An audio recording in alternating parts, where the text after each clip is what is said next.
Stack Overflow. For, gosh, years, it was just the place, wasn't it? The absolute go-to if you hit a coding snag. Seemed like it had every answer. It really did feel like that. The indispensable tool. But, lately, Yeah. you hear the talk, you see the signs, a big decline, people drifting away. Yeah. And the common story everyone tells, AI killed it. Simple as that. Yeah, that's the easy headline, isn't it? Tech moves on, old platforms fade. But when we really dig into the sources you pulled together, this excellent recent article, and wow, some really raw listener comments, the picture is, well, it's a lot more complex, more human, really, than just AI did it. Figure out what really happened with Stack Overflow. Was AI the killer app or like the final nudge off the cliff? You are listening to Merge Conflicts Real Dev Talk, where passionate developers tackle code, culture, and everything in between. We want to unpack the real lessons here about, online communities, maybe even about how good intentions with systems can get twisted by human behavior. Exactly. We'll trace it back. What made it so successful at first? Where did the cracks start showing? And this is key before AI was really a factor. What were the internal fights? And then how did AI play into the current situation? It's a fascinating story built from analysis and, crucially, those lived experiences in the comments. Okay, let's set the scene. Stack Overflow pops up in 2008. Now, it wasn't the very first place for developer chat. You had Usenet, older forums, that kind of thing. But the article calls it next generation. What was the big difference? The real game changer, according to that reputation system, it wasn't just a forum. You earned points, you got badges, you built status by asking smart questions, and even more importantly, giving good, solid answers. Ah, the rep game. Sounds kind of simple, maybe even a bit silly, but it completely shifted why people participated, didn't it? It made helping into a kind of competition. Well, yes, but a productive one initially, and it worked like gangbusters early on. The system let Stack Overflow just dominate. It sucked the air out of other developer spaces. It plugged right into that basic urge developers have to solve problems and help each other out, and it gave them a visible score for it. And the scale was just huge.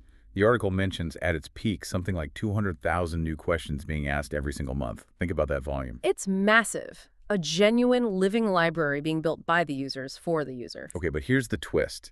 Here's where that neat AI killed it story it starts to wobble when you look at the actual data in the article. The number of new questions. It didn't suddenly plummet in 2023 when ChatGPT hit the mainstream, did it? Not even close. That's maybe the most revealing bit in the sources. The slow, steady decline in new questions, it actually kicks off way earlier, like around 2014. 2014, wow. Yeah.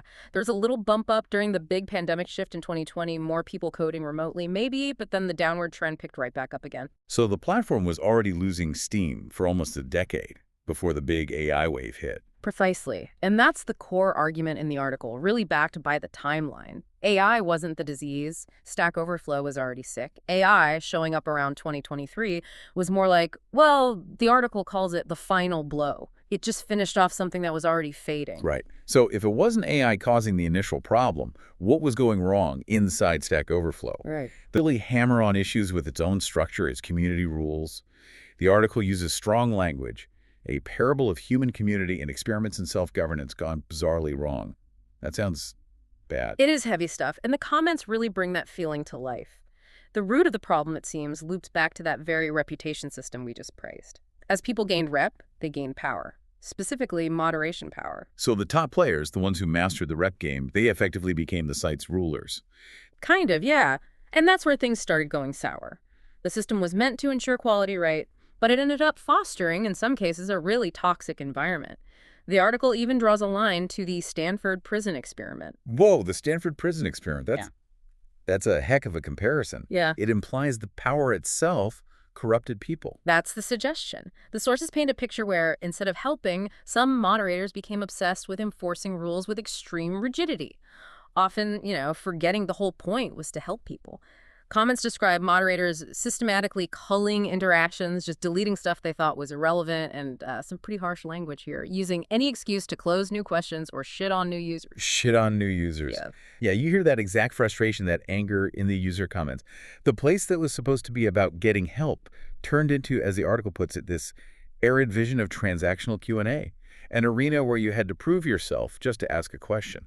And it wasn't just about being strict. Some comments hint at a darker side, a sort of keyboard sadism streak among certain moderators, people who maybe enjoyed the power trip. the ability to shut people down. And it went beyond just being rude, right? There were complaints about how questions themselves were treated, moderators messing with the wording. Yeah, editing questions sometimes to the point where the original meaning, the subtle part of the problem the user was actually asking about, just got lost. Obliterating the subtleties, as one source puts it. And the deletion thing, that sounds infuriating. You ask something, it goes wrong, or an answer is just plain bad, and you want to clean it up so it doesn't confuse others. But you couldn't easily. They made it hard, sometimes dock your reputation points for trying to delete, or just flat out wouldn't let you if someone else had jumped in. Felt like your own words were trapped, even if they were wrong. It really sounds like a fundamental clash over the site's whole purpose. The article nails this, I think. Stack Overflow seemed to decide it was meant to be this rigid, unchanging store of knowledge, not a living, breathing discussion forum. Exactly, and that philosophy directly led to the really harsh approach to duplicate questions. Ask before, closed. That was the mantra. But that's just not how tech works, is it? It created huge problems. An answer for an old version of a library could be totally wrong, maybe even dangerous for the current version. But the old answer stuck around. And often, a duplicate question isn't really a duplicate. There's usually some small difference, a specific library version, a different OS, a slightly different goal that makes the old answer not quite right. Closing it just ignored that reality. Plus, you get this effect where the experienced folks get sick of seeing the same basic questions, so those get closed fast, and then who's left answering? As one comment said, you end up with beginners answering beginners.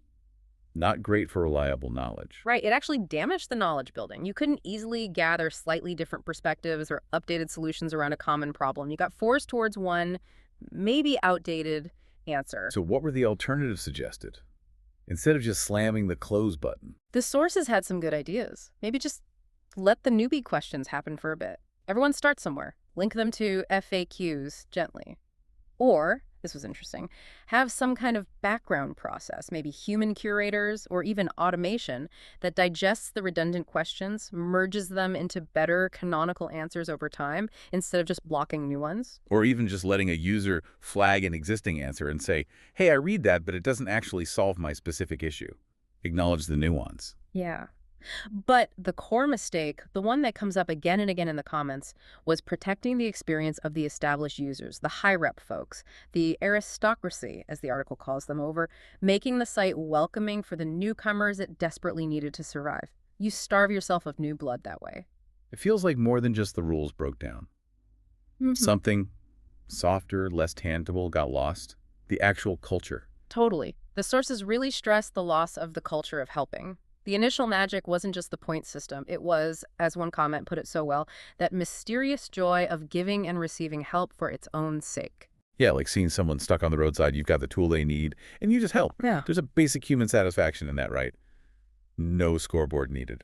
That genuine connection, solving problems together, the sources argue that got pushed aside when it became all about climbing the reputation ladder, about the game, instead of just helping. It went from being relational to just transactional. Which finally brings us back to AI. Okay, so Stack Overflow was already wounded. Bad moderation, lost culture, prioritizing rigidity over community. How did AI land the final blow? Well, AI hit Stack Overflow right where it lived, providing quick answers to coding questions. LLMs can spit out code, explain concepts, offer solutions almost instantly. You don't have to craft the perfect question, fight with a forum interface, wait, and hope you don't get yelled at by a mod. That speed and, frankly, lack of judgment must have been incredibly appealing, especially if you'd already had bad experiences on the site. Yeah. And the AI, it doesn't get tired of the same question, does it? Exactly. AI doesn't care if your question is basic or has been asked a million times. It doesn't have moderator fatigue. It just answers. Yeah. Now, the sources are fair. They mention AI's flaws, like making stuff up or giving old code, that Python 2 thing again. Right. It's not perfect. No, but the convenience factor, the lack of human friction, it was a huge draw. And the real tragedy, as the article frames it, by the time AI showed up, the one thing that could have differentiated Stack Overflow, the human touch, the community that had already been weakened, maybe even stripped out by years of these internal problems. Stack Overflow had accidentally made itself into the kind of rigid, impersonal answer machine that AI could just do better, or at least faster. It had pushed away the very community that should have been its unique advantage against a machine. And it wasn't just the volunteer moderators causing friction, was it? The sources also mention issues with Stack Overflow, the company itself, actions that upset the users. Yeah, there's a list of other grievances that added to the bad feeling. Things like firing a well-liked moderator against what the community wanted, rolling out a code of conduct that many felt was tone-deaf. There was a big fight over changing the license on old posts. Retroactively, they eventually backed down after huge pushback. And that last one mentioned in the comments feels really cynical, stopping the regular data dumps. Data the community built, data they were promised access to. Yeah, the suspicion being they wanted to hoard that data, maybe for their own AI training deals, cutting the community off from its own creation. That stuff really destroys trust, doesn't it? Piling on top of the moderation issues. Absolutely. So pulling it all together, what's the big lesson here? The Stack Overflow saga is it's a really potent warning. It shows that platforms built by people, for people, they run on real community spirit, not just content farms. The initial genius, the article says, was harnessing enthusiasm. But that energy got choked off, the article puts it starkly. A bizarre twist where a working democracy sprouted an aristocracy, and that aristocracy killed democracy. And you see echoes of this elsewhere, right? The sources mention similar struggles: moderator burnout, power dynamics, cliques on places like Wikipedia, Reddit, maybe older sites like Slashdot. Anywhere relying on volunteers and reputation can run into this issue where power attracts the wrong kind of people. But it's not like developers stopped needing community. The forces make that clear. Look at how places like dev.to have grown, or how central the social side of GitHub has become. People still want to connect. GitHub might just be the place where that old-school user group vibe is thriving now, almost quietly. And maybe it also says something about coding itself. The article touches on this coding isn't just mechanical, it's creative, like making music. AI is a powerful tool, sure, but it doesn't kill the human desire to create, to puzzle things out, to share that process. People still code for the love of it. So for Stack Overflow, or any platform like it, to have a future, they have to fundamentally buy into the idea that human programmers and their culture matter. They need to be a place that actively supports the human side, the messy, sometimes inefficient but rewarding process of learning and helping each other.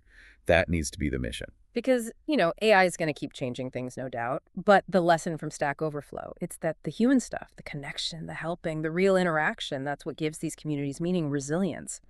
You take that away, you're incredibly vulnerable. That loss of the human core is what left the door wide open for AI. So yeah, this deep dive definitely shows it wasn't just AI killed Stack Overflow, far from it. It was this tangled mess of internal problems, bad policies, lost trust, building up over years that made it fragile. Then AI came along and, gave it a hard push. The critical wound, though, was bleeding out that helpful human community long before. That's what made the AI challenge so devastating. Okay, so here's something to chew on as we wrap up. In a world where AI can give you an instant answer for almost anything, what's the real lasting value of the slower, maybe messier, definitely human way of figuring things out together? Especially in fields like software or maybe any creative work. What parts of community knowledge, of shared learning and culture, are actually at risk if we just chase efficiency above everything?